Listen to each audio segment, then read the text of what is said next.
आदरणीय मेरे प्रिय दोस्तों और भक्तों, आज आपके समक्ष उपनिषदों की क्या महत्ता है उसके बारे में यह एक सूक्ष्म वृत्तांत प्रस्तुत करना चाहता हूँ। दोस्तों, 8-10 मिनट का यह वृत्तांत होने वाला है, अतः आपसे विनती है कि इस महत्वपूर्ण विषय यानी कि उपनिषदों की महत्ता के बारे में आप सुनेंगे तो आपको पता लगेगा कि उपनिषद हमारे जीवन में उनका क्या महत्व है। तो दोस्तों, इस वृत्तांत को शुरू करते हैं। स्वामी विवेकानंद जी ने अपने एक प्रवचन में कहा था कि मैं उपनिषदों को पढ़ता हूँ तो मेरे आंसू बहने लगते हैं। यह कितना महान ज्ञान है। हमारे लिए यह आवश्यक है कि उपनिषदों में सन्निहित तेजस्विता को अपने जीवन में विशेष रूप से धारण करें। हमें शक्ति चाहिए, शक्ति के बिना काम नहीं चलेगा। यह शक्ति कहाँ से प्राप्त होगी? उपनिषदें ही शक्ति की खाने हैं। उनमें ऐसी शक्ति भरी पड़ी है जो संपूर्ण विश्व को बल, शौर्य एवं नवजीवन प्रदान कर सकती है। उपनिषदें किसी भी देश, जाति, मत, संप्रदाय का भेद किए बिना ही हर दीन, दुर्बल, दुखी और दलित प्राणी को पुकार पुकार कर कहती है, उठो, अपने पैरों पर खड़े हो जाओ और बंधनों को काट डालो। शारीरिक स्वाधीनता, मानसिक स्वाधीनता, आध्यात्मिक स्वाधीनता, यही उपनिषदों का मूल मंत्र है। स्वामी विवेकानंद जी ने उपनिषद ज्ञान की आवश्यकता को न केवल ब्रह्म प्राप्ति के लिए ही अपितु हमारे दैनिक जीवन के लिए भी उपयोगी बताया है। स्वामी विवेकानंद जी का कथन है कि उपनिषदें वह शक्ति प्रदान करती हैं जिसके द्वारा मनुष्य जीवन संग्राम का धैर्य तथा साहस से मुकाबला करता है। जीवन का प्रत्येक क्षेत्र, चाहे वह आध्यात्मिक हो या भौतिक हो, दोनों में उपनिषदें अत्यंत आवश्यक हैं। विश्व कवि रविंद्रनाथ जी ने कहा है कि चक्षु संपन्न व्यक्ति देखेंगे कि भारत का ब्रह्म ज्ञान समस्त पृथ्वी का धर्म बनने लगा है। प्रातःकालीन सूर्य की अरुणिम किरणें से पूर्व दिशा आलोकित होने लगी है, परंतु जब वह सूर्य मध्याह्न गगन में प्रकाशित होगा तब उस समय उसकी दीप्ति से समग्र भूमंडल दीप्तिमय हो उठेगा। डॉक्टर सर्वपल्ली राधाकृष्णन का भी कथन है कि उपनिषदों को जो भी मूल संस्कृत में पढ़ता है वह मानव आत्मा और परम सत्य के गुह्य और पवित्र संबंधों को उजागर करने वाले उनके बहुत से उद्गारों के उत्कर्ष भावुक और प्रबल सम्मोहन से मुग्ध हो जाता है और उसमें बहने लग जाता है। यानी कि इनका प्रभाव सुपरफ्लुअस इन्फ्लुएंस है। अपनी उपनिषद एक अध्ययन पुस्तक है। अपनी पुस्तक की प्रस्तावना में संत विनोबा ने लिखा है कि उपनिषदों की महिमा अनेकों ने गाई है।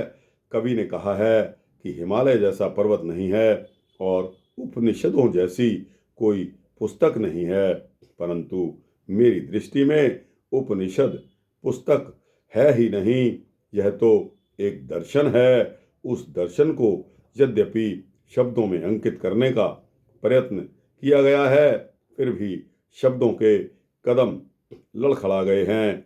सिर्फ निष्ठा के चिन्ह उभरे हैं। उस निष्ठा को शब्दों की सहायता से हृदय में भरकर शब्दों को दूर हटाकर अनुभव किया जाए, तभी उपनिषदों का बोध हो सकता है। मेरे जीवन में गीता ने माँ का स्थान लिया है। वह स्थान तो उसी का है, लेकिन मैं जानता हूँ कि उपनिषद मेरी माँ की भी माँ है। उसी श्रद्धा से मेरा उपनिषदों का मनन, निधि ध्यासन पिछले कई वर्षों से चल रहा है। इन मंत्रों में प्रयुक्त हुए कठिन शब्दों को देखकर ऐसा लगता है कि यह ज्ञान केवल एकांत सेवी संत महात्माओं के लिए ही व्यवहार में आने योग्य है। साधारण स्थिति के गृहस्थ अपनी विषम परिस्थितियों के कारण इसे जीवन में उतार ना सकेंगे, पर वस्तुतः ऐसी बात नहीं है।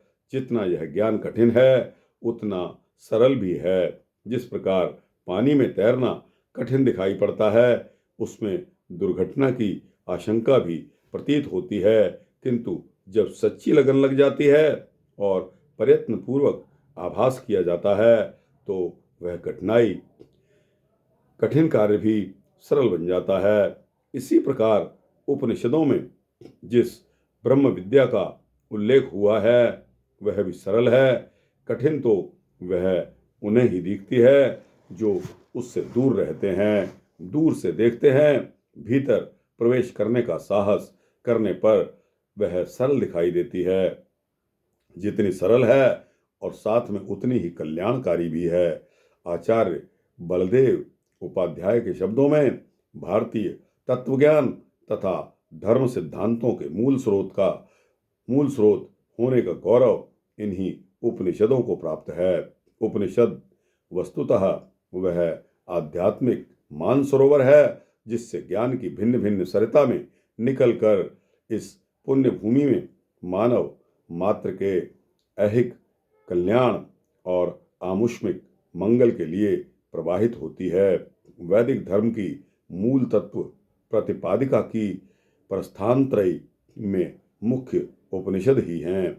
अन्य प्रस्थान गीता तथा ब्रह्म सूत्र उसी के ऊपर आश्रित हैं।